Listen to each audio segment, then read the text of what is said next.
kontaan naa ci liggéey bi yàlla na yàlla taxaw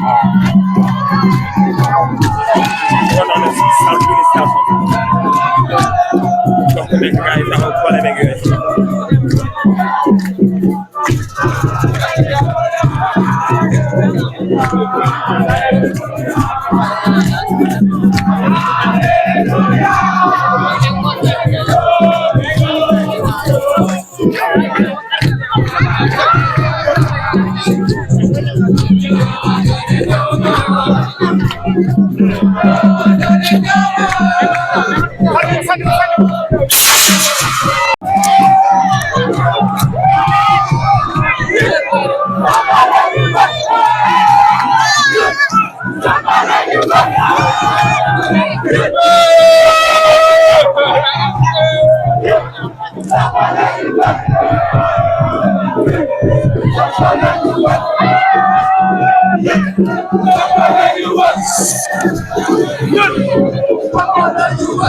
waaw bon salaamaaleykum wa rahmatullah ñu ngi nuyu Sénégalais yëpp surtout les patriotes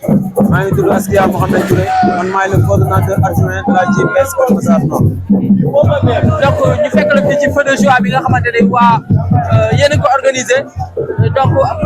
mën naa lan moo nekk li nga xamante ne moo di objectif bi lan moo tax ñu doon. waaw objectif feu de joie bi d' abord li ko organisé mooy JPS Keur Massar Nord ak JPS Keur Massar Sud ñun ñaar en collaboration ñoo ko def tey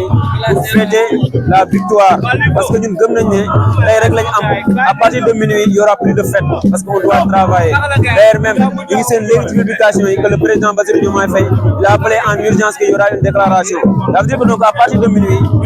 ñun suñu fête jeex na lii mooy suñu dernière fête dañuy dem ci li nga xam ne moom mooy liggéey ngir changer réew mi mooy liggéey ngir réaliser projet bi donc li tax ñu def ko tey c'est pour souhaiter la bienvenue au président Bassirou Diomaye Faye et lui montrer notre engagement et notre patriotisme envers lui et le président Ousmane Sonko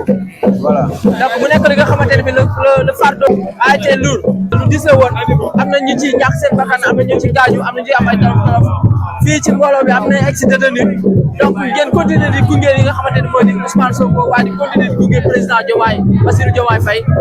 ana lan ngeen ko fas yéene jàppale ci li nga xam ne moo di yéen. waaw en réalité gars yi dañoo jàppoon ne il y aura une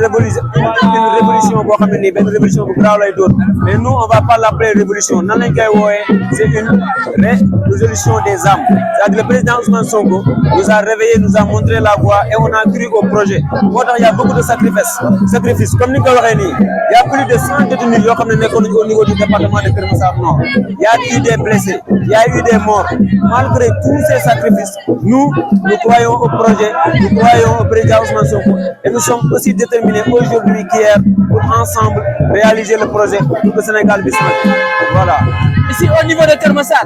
jàppale bi lan la war a doon lan ngeen koy jàppale au niveau de Keur Massar. non au niveau de Keur Massar ñun dañuy wax ne président Ousmane Sonko bu fekkee dafay ut base politique jarul muy dem Ziguinchor ñun fii Keur Massar ñun pare nañ pour mu nekk base politique am te loolu ñëpp xam nañ ko parce que élection yi fi jaar yëpp comme àndal wala comme samp yow yaay gagné donc fii mooy base politique jàppale bi ñu ko mën a jàppale mooy ñun en tant que des jeunes mënuñu jàpp ba projet bi toll fii bañ élire le président Bassirou Diomaye Faye ñu dem toog suñu kër yi kon xamuñu lu xew wala bu fekkee dañuy xaar ku ñu fay wala ku ñu jël xamuñu lu xew parce que don de soi bi ñu doon wax avant ñuy jël pouvoir don de soi boobu la ñuy continuer donc man je profite pour appeler toute la jeunesse ñu xam ne fay nañ ñu fayuñu ñun ñëpp dañoo war a jóg am détermination te gëm ne avec le projet dëkk bi dina soppeeku soobee yàlla.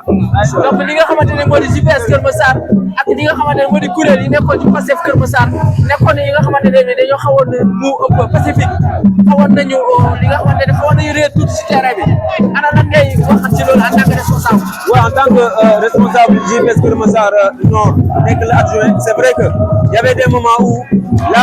la plupart des JPS ne fonctionnaient plus mënoon ñu wax ne groupe yëpp sax presque dañ ko tëjoon parce que li ko waral wax naa ko parce que on avait arrêté ici plus de 100 détenus te ñi fi arrêté woon la plupart des jeunes la à l'exception quelques membres rek ñoo fi nekkoon ay mag mais ñi ci des ñëpp ay xale la ñu woon te parti bi comme nañ ko xamee jeunes yi ñoo ko yor léegi nag loolu stratégie kese la woon c'est pas parce que JPS dafa dee woon wala non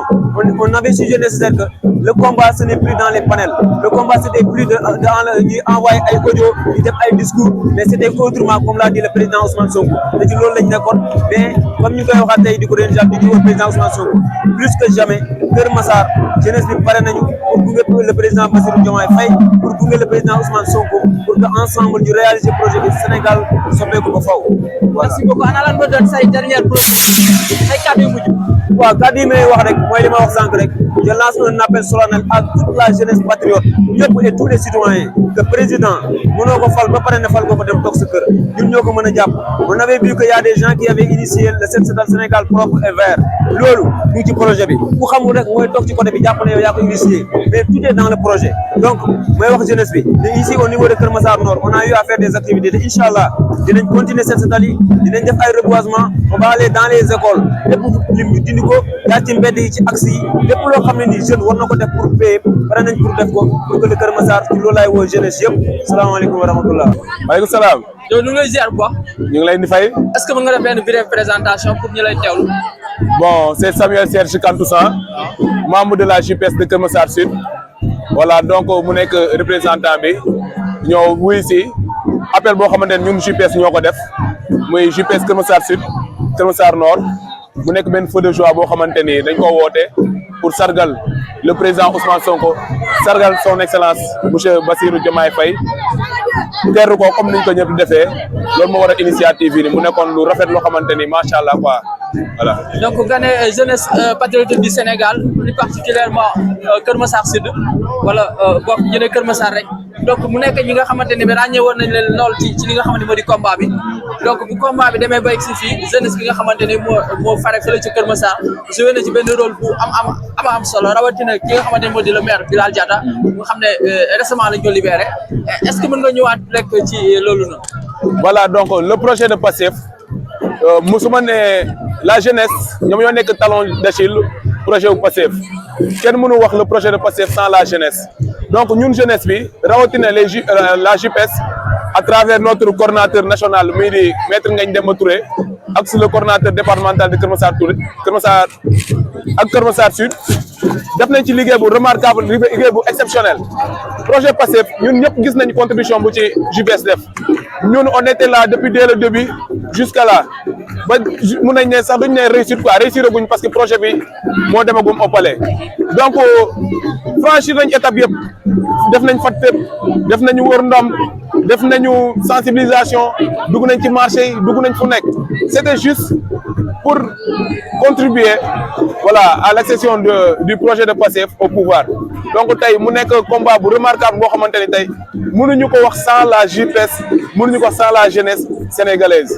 la plus particulièrement la jeunesse patriotique parce que ñoom ñoo angoon combat bi ñenn ñi décidé nekk des boucliers en chair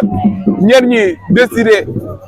taxaw résister contre l'oppresseur bu fi nekkoon parce que ñëpp gisoon nañu situation bu demee woon donc ci même sillage boobu noonu le maire Kër Massar Sud tamit Mouhamed Bilal Diatta ñu koy saluer de passage moom tamit mu nekk kuy bañ nooteel wane woon di résister ci noonu tolof ñu woon jàpp ko donc mu nekkoon lu rafet loo xamante ni adduna ñëpp gis nañ ko donc ñuy saluer geste boobu noonu vraiment. tey nga nekk ab jeune di doon xeexal sa réew nekk ab patriote nga ñëwaat ci terrain bi nga xamante ne bi ça marque l'histoire de Pastef ana lan la lay def boo ñëwaatee ci li nga xamante ni moo di bërëb bi. bon man li may wax mooy Pastef lépp fii la dooree Kër Massar lépp fii la dooree Pastef suñu premier martyr Kër Massar la mais meeting boo xamante ni daa dugal Sénégal dans l'histoire du monde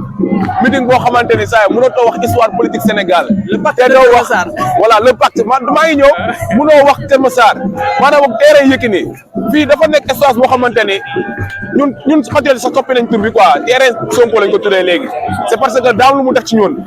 fii la Sonko ne woon askanu Sénégal est-ce que pare ngeen ñu ne ko pare nañ pare boobu noonu tey moo war a peuple bi taxawoon moo waroon jeunesse bi ne dañuy taxaw tem xeex ñu amoon ñu bëri ñoo xamante ni comme la ko waxee tout à l'heure tëj leen si ñeen ñi amputé nañ leen ñeen ñi blessé nañ man mi en personne j'étais un blessé j'avais reçu une balle à la cuisse donc mu nekkoon loo xamante ni sacrifice boo xam ne ñun dañ ko defoon juste pour ñu mun a accéder au pouvoir pour mun a réussir suñu combat donc fii dafa nekk place historique boo xamante ni parce que marqué na fi empreinte am ba du dajati ba àdduna di tukkee voilà donc c'est ça. en gros suma woo merci beaucoup. ñu ngi leen di remercier jaajëf. non am na la message moo relancé ñun les patriotes dañoo woote le changement doit commencer par nous-mêmes ñu ñoo war a nekk les premiers acteurs du changement gis nañu ay actes de citoyenneté yoo xamante ni commencé nañ ko lancer di def ay set setal ak yeneen si loolu la ñuy woo tous les Sénégalais plus particulièrement les jeunes ñu porter le projet de PASTEF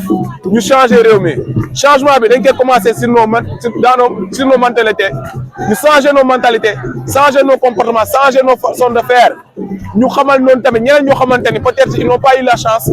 de faire les bancs am na yoo xamante ni xamuñu ko ñu xamal leen ko di leen conscientiser di leen xamal seen droit civique di leen xamal leneen ak leneen loo xamante ni dina contribuer au développement du Sénégal donc changement boobu noonu c'est nous le changement nous la jeunesse donc mënuñu wax changement sans la jeunesse donc ñun jeunes yi ñoo war a nekk le pilier du changement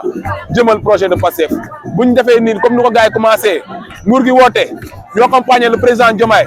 je suis sûr et certain qu'on va réussir ce projet à 100%. loolu moom c'est sûr et certain. Merci beaucoup. Merci. asalaamaaleykum maa ngi leen di nuyu je m'appelle Coumba Ndoffène Diom chargé de communication de la JPS Keur Massar Nord donc si un ex-détenu j'ai été arrêté le 18 mars 2023 à la section de recherche de Keur Massar j'ai été mis sous mandat de dépôt le 22 mars 2023 donc j'ai fait une année en prison à la prison de Rebeuss donc je suis sorti le 21 mars 2024 voilà bon on a vécu ensemble des moments de difficulté à la prison mais on n'a jamais su baisser les bras donc on continue la lutte, le combat en prison avec notre manière donc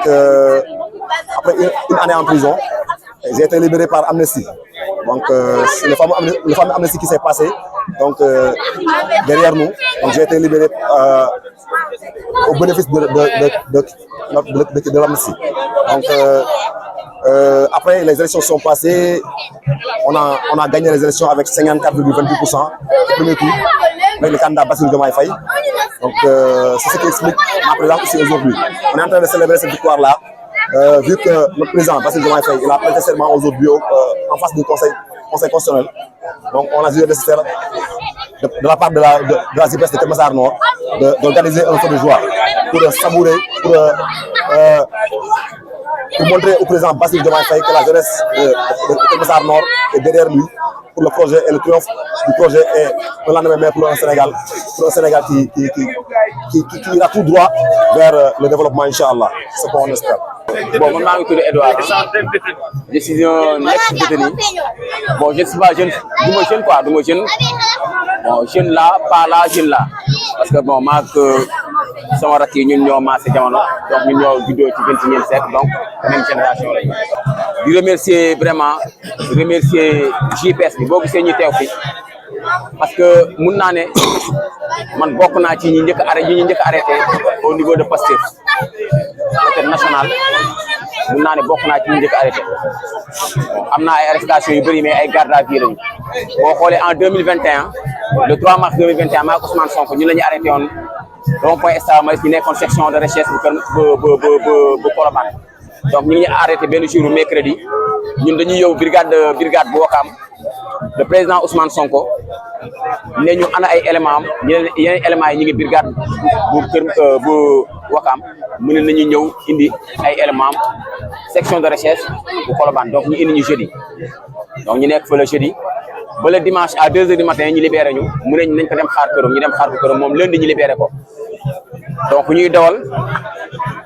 ba le 3 mars le 3 février 2023 mooy audience bi moo Mame Mbaye Niang ba ñu renvoyé ko ñu arrêté at ma yóbbu ma Rebeuss ma def Rebeuss 15 jours donc ma def Rebeuss 15 jours ñu bàyyi ma le 22 novembre 2023 jour parrainage le candidat le président Bassirou Diomaye Faye ñu arrêté waat ma donc def ma mandat de dépôt le 27 donc ma jógee fa Ousmane Sonko je crois dañ ko libéré jeudi man le vendredi ñu libéré ma donc loolu di ko sant yàlla mu nekk ñoo xam ne man Edouard ku ma xam nañu man dama gëm projet bi te dama gëm projet bi nekk projet bi nu ko gëmee dama ko gëm ni sama réew laay xeexal parce que man je suis un ancien militaire donc classe 94 in la donc dama servir armée sénégalaise donc loolu donc patriote donu ko donc su ma dellu soit di service sama réew du question peut-être intérêt laa ciy gis man l'essentiel na samay doom samay sët samay frère samay jarbaat gis ci seen bopp mais du question man li may xeex pour man la donc di ko sant yàlla nag foofu nag yàlla may nañu ndam parce que lu ñu doon xeex dañ ko doon xeex ci dëgg ci gëm-gëm xeexuñu kon ci intérêt mais dañ ko doon xeex ci gëm-gëm mu nekk loo xam ne suñu engagement la képp ku ma xam na li may wax nii képp ku gis vidéo dina xam ne man engagement la dina Pastef ak gëm-gëm donc te demee fu ngir intérêt personnel tey jii di sant yàlla parce que Pastef moo tax ba tey jii mu gën a suuf politique dem ba nekk ci cabinet maire bi Kër Massar moom muy Adama Sarr nga xam ne da nga koy gërëm dool di ko sant bu baax a baax parce que taxawu na ma fépp ba ma nekkee ci biti ak ci biir daf ma taxawu donc am cër boo xam ne bu ma jox te ma koy sante yàlla sante ko Adama Sarr parce que tamit olof Ndiaye dafa ne ku lekk lan ku lekk alam dafa xërëmee cooy donc Adama Sarr man aw ma fayam di remercier tamit suma sœur Marie Angélique Diouf Ndoof du ma bàyyi ma fenn parce que bañ fa nekkee man boog moom fa duggee depuis le 27 ba nu ma génnee chaque jour moo may yónnee añ dafa ne sama jabar jarul ngay sonal sa bopp man naa def lépp lu war ci Edouard te Ndoof du ma bàyyi ma fenn moo ñuy yónnee añ yónnee ñu reer yónnee ñu ndékki lépp mu ciy sonn ci ñun donc ñun vraiment lu ñu nekkee ci biir ñun yéen ñi nekk ci biir rek lañ doon xalaat tey jii tam boo gisee suñu teewaay parce que samay rakk ñoo organisé il faut ma ñëw teew woon leen ne ñun ñu ngi seen ginnaaw man toujours leen wax dama leen di ne ñun ñu ngi seen ginnaaw loo leen yëkkati rek te mu nekk loo xam ne lu dëgg la ñu ngi seen ginnaaw man chaque dom leen ni man maay seen défenseur te bu leen am dara loo xam ne leen li ngeen di ragal parce que ñun ci lépp lu ñuy dox képp ku ñu xam muy suñu wax muy suñu jëfin kenn xameewuñ ci lu ñàkk fayda donc tey ji suñ ci tee ak samay rakk damay sant yàlla di leen di gërëm di leen di féliciter di leen di ne nag combat bi ñoom la xale yi projet bi ñoom la xale yi man nee naa la maa ngi am 54 ans donc 6 ans moo ma def moo dem retraite ma am 60 ans ñun la waa retrouvailles des combattants ëpp nañu nii nag donc dañuy présenté wu ma fi ñi ngeen di gis nii ñëpp ñoo nekkoon les vrais super réel ndaanaan yu nekkoon ci digg terrain bi di ko ñàkkanteeg Macky Sall di ko ñàkkanteeg Antoine Diome ak général Moussa Fall di ko wax ni ko ñun ñoo ngi nii waa Kër Massar ragal nañu ko mosuñu maa ragal te xam nga loolu même bu dee benn pneu la taalal nañ la ko kon ñun la waa retrouvailles des combattants de Kër Massar ñoo ngi nii ñoo yàgg di xeex ñoo fi nekkaat tey dañuy fêter suñu victoire. donc est-ce que mën ngeen ñëwaat ci li nga xam ne mooy feu de joie bi seen taxawaay. bon feu de joie bi tey nag mun naa ne waa ZIPES ñoom ñoo ko organisé daanaka ñun ñi ñëpp ci lañ bokk mais nag ci biir ZIPES dafa am ay supérieur ndaanaan donc du ñu xaajal nag ñun ñëpp benn lañ juste dañ ko def tey pour mën a féete xeex bi nga xam ne ñu ngi ko doon xeex depuis 2021 ba tey ba yàlla dogal nag ñu réussir ko def passation de service surtout lenn rek moo ñu ci naqari nag mooy Macky Sall mi ñu bàyyi mu génn dem mais à part loolu suñu xol yi sedd na Macky Sall nag duñ ko topp défaillant yi mu àndaloon yëpp suñu xol du sedd ñi nga gis nii nag ñoom ñooy les vrais réel ndaanaan yoo xamante ni ñoo nekkoon fii Kër Massar doon ko ñàkkante teg seen bakkan terrain bi nga gis nii moom lañ doon dippee terrain Yékini mais bis ni ki tey terrain bi du terrain Yékini ñu ngi ko tuddee terrain Sonko si yow Kër Massar ñëpp xam ko kenn wala ni terrain Yékini ñu gis ni le combat était lourd fardeau bi gisoon na lool am na ñu ci ñaax seen bakkan am na ñoo xamante ne bi ñu ngi ci mbooloo bi ay excédé ni lañ est-ce que mën nga ñëwaat ci loo nga xamante ni jaar na ci ay tolof waaw ñu ngi profité di jaale ñi nga xamante ne nii ñàkk nañ seen bakkan di leen wax ni ñun seen ay frère ñun seen ay doom trahiruñ leen ginnaaw bu ñu xeexee ci xare bi ba daanu dañoo téye drapeau bi flambeau bi xeex ba tribune ak suñu drapeau yëkkati drapeau bi mu jug ci kaw ba Macky Sall génn suñu loolu abal ñu li ci des nag mooy jeunesse bi lii lañ soxla woon parce que tey combat bi bu fekkoon Macky Sall daf ko gagné Sénégal fii lay jaaree jagadi ba faw bu fekkoon Macky Sall dafa gagné combat bii suñu ay stade sët bu ñu ñëwee dinañ ñu xas dinañ ñu saaga mais yaakaar naa tey ñi fi taxaw nii ñëpp seeni doom ak seeni sët ak bépp patriote bu nekkoon ci terrain bi di xeex moo xam nga nekkoon liveur moo xam nga nekk diaspora bi di xeex bu ëllëg si biiree bu ñuy nettali doo bokk suñuy rus ku xeexul woon nag yaakaar naa ne tey am nga gàcce tey jii mën nañ ni jeunesse bi am nañu fierté parce que nga xeex ba libérer sa peuple loolu fierté la donc ñu ngi jaajëfal daal patriote yëpp rawatina patriote yi nga xam te ne ñoo nekkoon Kër Massar parce que métti woon na loolu ay guddi yoo xam ni kenn ñeme woon wàcc ci terrain bi ñii rek nga doon gis ñun ñi nga gis nii rek nga doon gis ñoon wàcc ci terrain bi man maay Aliou Badji ma exilé woon dem ba Mali nekk fa mais teewul continuer xeex bi su ma exilé wul woon sama gars yëpp la ñuy raxas bépp ténor bu nekkoon fii Kër Massar moo xam leader nga moo xam la mënta doon dañ lay jàpp donc nag génn bi doon taw doon dara mais juste véhicule la woon pour mieux sauter ñu nag maître Ngagne Demba Touré daje nañu Mali liggéey nañu fa liggéey bu rafet bu set wécc donc ñu ngi koy nuyu en passage suñu grand Ibrahima Sall suñu grand Pam Diagne daje nañu liggéey nañu liggéey bu nice guys foofu ñu ngi lay jaajëfal ñu ngi lay big up man la Aliou Badji boo ma gisee boo ma déggee di nga ma xàmmee donc di leen wax ne leen am nañ fierté ba ma sëkk tey jii bu gars yi taxaw fi tey di féete jeunesse bi ngeen gis nii bu la leen xeeb ñoo ko doon ñàkkante gars yi ci terrain bi duñu ay wuyu duñu ay ban duñu ay terroriste juste leen rek la woon pour libérer xale yu ndaw yi ngeen di gis ak suñu yaay ak suñu papa yi ak ñun même ñu libérer suñu bopp loolu la woon quoi mais duñu ay wuyu duñu ay terroriste ñu ko jiñoon nag jiñu ay terroriste ñooñu ñëpp ñu ngi xaar président Bassirou Diomaye Faye ak président Ousmane Sonko ñu ngi leen di xaar ñooñu ngeen traqué leen benn par benn sinon ñun suñu xol du sedd parce que dajee am ci ñun ñoo xam ne dañoo daanu ci xare bi ñu téye flambeau bi am na ñoo xam ne dañoo dugg ci kaso bi jëlee ci ay maladies yu metti tey jii ñu ko defoon mënuñu nekk ci dëkk bi ñu leen di xool loolu su yàggee mën na indi révolte mën na indi leneen ak leneen kon nañu teg justice def liggéeyam ñooñu defoon def ci ñaajo ñëpp ñu topp leen benn par benn ñun nag ñoo ngi nii laaxatuwuñu tawuñu li ñu waroon yëpp ci xeex def nañ ko kon président Bassirou Diomaye Faye li lay xaar projet bi xam nga li ci nekk 94 pages yi li ci nekk xam nga ko donc ñu ngi lay xaar nga ma dalal lépp ndax jeunesse bi ñu ngi nii ñu si gën a bëri amuñu liggéey amuñu job dañ ko doon ñàkkante ñun nag yor nañ suñu entreprise ñu ngi liggéey mais mënuñu si tam suñu ay morom ñuy tumuranke ñu taxaw di seetaan moo taxoon ñu wàcc ci terrain bi ñàkkante ko ak ñoom. man la Modou Kébé alias Momo moom leen ma tuddee quoi Modou Kébé alias Momo daf teel si saa si waaw ñu ngi leen nuyu bu baax di leen ziar xam nga di wax ne nag xeex bi xam naa jeex na instant yi mais des na lu bëri waaw des na lu bëri waaw prochain combat bi man bu ma génnee wax naa ko sama gars yi maanaam kaso bi ni mu demee ak ni mu mel parce que Pastef jàpp naa ne wàccoon nañ ak moom lépp li si waroon def nañ ko ba mu siy métti kii nii wax dëgg yàlla dem na ba Mali moom ak ku ñuy wax Dame wax dëgg yàlla bàyyiwul ba muy métti ñoom lañ doon gis wax day leer Dame en passage Dame bu jàpp si combat bi la wax dëgg yàlla muy métti ñuy bañ wallahi azim comme toll fii tey kon nag jàpp naa ne wàccoon nañ ak Pastef léegi ñun tesanteel moo ñi nekk si kaso ba parce que jàpp naa ne mandat dëpp nit bàyyi ko fa mu toog fa ay ati at nga ñëw xëy suba àtte ko benn 1 mois nga tëj ko benn 1 mois ni ko defoo dara dafa yomb Sénégal jigéen sax bu la bëggee pexel da lay pexel si lu yomb dugal la kaso dafa yomb loolu yaakaar naa ne mooy seen combat bu parce que kaso bi métti na tat na métti na nekk ci normal ñeeway doy na lool macha allah kon nag jàpp naa ne mooy seen combat bu Momo ñu ngi lay ziar bu baax. ñu ngi lay fay. daa am loo ci bëggoon sànni. waaye maanaam liñ ci waroon a wax yëpp mën naa ne ñi fi jiitu wax nañ ko. te dafa nekk loo xam ne tey jii nii que du lu kenn moom ñëpp a ko bokk. ndax mën naa ne jeunesse bi la gën a concerné parce que jeunesse bi ñaari côté la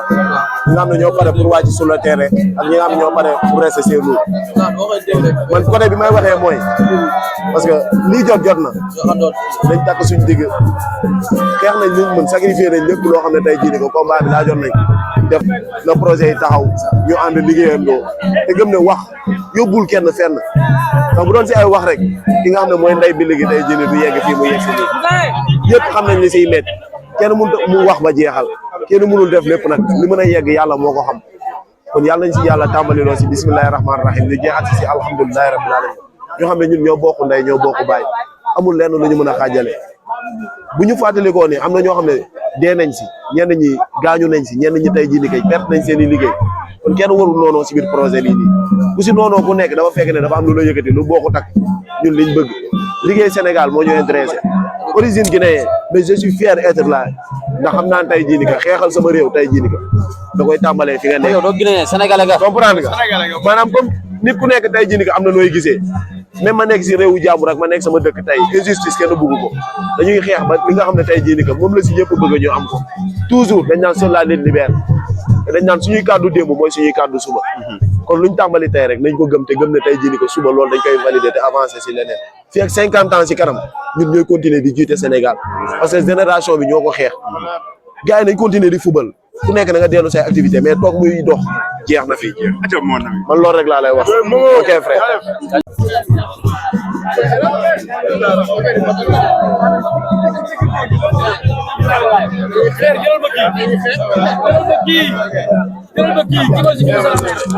kii mooy Adama Sarr kii mooy Adama Sarr lii mooy fils bi ñëw na kii mooy Adama Sarr monsieur le maire de Kër Massar Nord kii bi gars yi nekk ci prison bi yenn gars yi exilé mu doon lamb moo ni ngam dimbali gars yi muy tabaski muy korite bu mu méttee dëggantaan gars yi dafa doon ànd ak gars yi di ko ñàkkante ak ñoom gendarmerie sonal na ko ci ay détails yu bëri ndax ñun monsieur le maire ñu ngi lay big up tey lii bu amee am nga ci wàllu bëri boo ci joué donc ñu ngi lay jaajëfal ñu ngi lay big up te suuf maa ngi leen teg jaga na ko dama fay ñëw sa waay ji dëggante naan moom Alboury seen grand équipe baa ngi nii jaajëf naka la gars yi dafa jàmm jaajëf tey yaa ni ngeen def Kër Massar kontaan nañ ci de kontaan nañ ci Kër Massar jaajëf jàppale ko koo xam ne dañoo bokk coalition ñoo bokk benn parti ndax boo xoolee voilà boo xoolee avenir Sénégal bu ñu bëgg ak Pastef boo xoolee benn famille la donc boo xoolee suñu président Ousmane Sonko ak Serigne Dieng docteur Serigne Dieng benn la donc moo tax moom loolu lay taxawee fii biir Kër Massar Nord CPS Kër Massar Nord ba ne ginnaaw yàlla moom suñu jàppale bu baax combat bu ñuy def monsieur le maire suñu ginnaaw muy massification activité bu mën di doon moom dañuy jàppale ba ñun ba ñu nekkee jeel man dafa kaso une année 3 jours donc fàtte ma benn yoon doon def sa waa kër di leen jàppale di xool ci lu ma nekk vraiment amuñu fayam donc dañ koy ñaanal yàlla rek lépp li nga xam ne bëgg na ko yàlla defal ñun loolu lañ koy ñaanal tey bésu mbégte la tout d'abord dañuy féliciter bu baax le président Ousmane Sonko bi nga xamante ne tabb nañ ko léegi mu nekk premier ministre Sénégal loolu dafa gën a dalal suñu xel parce que day wane ni rek nañu jëm si liggéey te liggéey boobu ñu jëm également dañu def ay sacrifices yu bëri pour egg si boo xoolee ñu si ñàkk seen bakkan bëri na boo xoolee ñu si seen famille tas bëri na ñu si emprisonné bëri na ñi nga xamante ne ñàkk nañ seen cër tamit bëri nañu donc tey bu ñu nommé président Ousmane Sonko comme premier ministre je pense que xel yëpp mën na dal parce que li may wax rek mooy suñu réussite mooy jeunesse sénégalaise espoir bi nga xamante ne porté nañ ko si le projet patriotique du Sénégal maanaam ñu bañ see nax saay donc ça c'est notre combat ça c'est notre lutte maanaam liggéey ba askan bi xam ne liggéeyal nañ leen loolu mooy suñu défi loolu mooy suñu credo donc ginnaaw ba ñu remercier le président Diomaye Faye si nomination bu mu def di féliciter Ousmane Sonko dañuy ñëw rek si Kër Massar donc feu de joie la bi nga xamante ne dama fi war a ñëw comme maire boo xoolee ni ma ñëwee ay corax laa sol sama jiin ñëw man su ma nekkee Kër Massar maanaam casquette maire bi sax mun naa ne dama koy dindi parce que je me sens comme un citoyen de Kër Massar avant d'être maire donc lii nii je le fais avec mes frères avec mes sœurs avec mes neveux avec mes nièces et c'est un grand plaisir pour moi aujourd'hui ma ñëw teew fii ak ñoom ñu fêter suñu victoire fêter suñu président fêter suñu premier ministre et di ñaan yàlla également Kër Massar yàlla jàppale ñu si liggéey bi parce que Kër Massar Nord commune bu mag la département de Kër Massar département bu mag la donc tamit comme Ndof nu mu ko waxee Aliou Badji waxee ko noonu dañuy ñaan yàlla rek gouvernement bi dooleel ñu ba ñu soppi xar kanamu Kër Massar et fi may jeexalee rek mooy di masawu également une fois de plus les détenus politiques di jaale ñi nga xamante ne si ñàkk nañ seen bakkan depuis 2021 ba léegi di leen wax ni yàlla may nañu ndam te kenn xalaatul woon li tey mais yàlla rek moo mën donc nañ si bàyyi xel bu baax a baax lii la yàlla na mën Sénégal yàlla def na ko donc day ñaan yàlla rek mu gën a yaatal xéwal yi ba li Sénégalais yi di séntu si ñun incha allah rabbi ñu matale ko merci jaajëf